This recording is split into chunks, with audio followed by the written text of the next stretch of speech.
everybody. My name is Nicole. I'm a Chinese, but I'm a total opposition to the Chinese Communist Party. I was born and grew up in communist China. About 20 years ago, I fled the Tiananmen Square and came to the United States of America as a student. I got my master's degree, and I started working for corporate America and U.S. federal government. Life is good in America, but having a good life does not make me feel safe anymore, because I fear the country that I love is becoming the country that I fled. In a free capitalist society, the Chinese Communist Party has bought out America's most valuable asset, from Wall Street to Main Street, from Hollywood to NBA, from Silicon Valley to North Dakota's farmland, from mainstream media to social media, and even worse, Elon Musk's $44 billion takeover of Twitter is financed by the CCP money.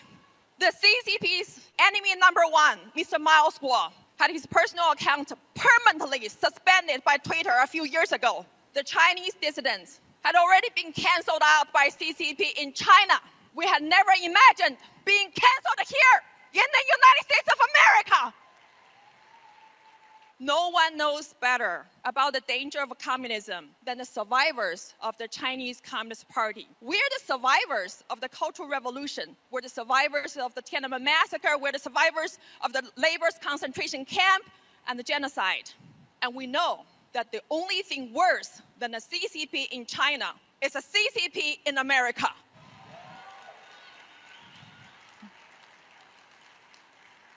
The CCP does not fear the U.S. government, the U.S. media, or any major institution. What it fears the most is we, the people.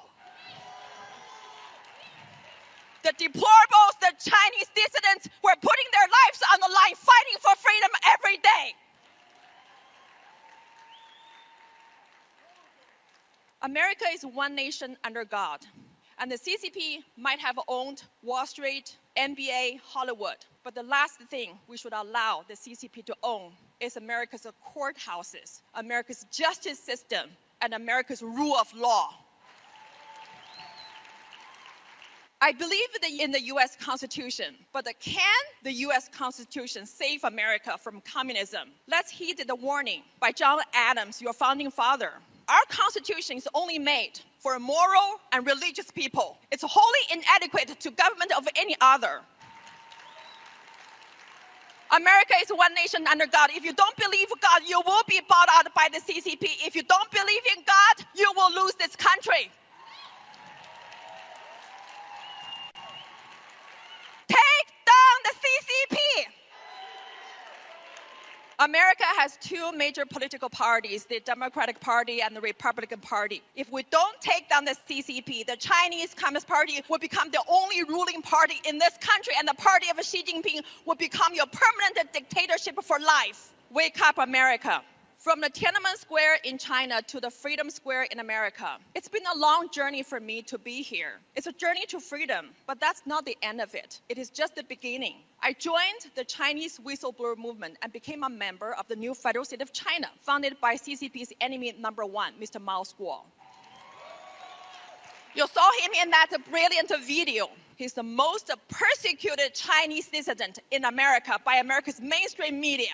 The new Federal State of China models itself after the United States of America. And even better, it combines the beauty from the East and the West. It's deeply rooted in the Chinese people's hopes and dreams for freedom, for rule of law, and built upon America's great experiment. The new Federal State of China will end the world's largest ever slavery on the face of the earth, empowered by America's corporation, by America's Wall Street, and big tech. So to me, America first means we must take down the CCP first in America, and America's greatness only begins again when the CCP ends here. America will not be free until we end the Chinese slavery, empowered and enabled by America's corporation, Wall Street, and big tech. So join us. Let's take down the Chinese Communist Party.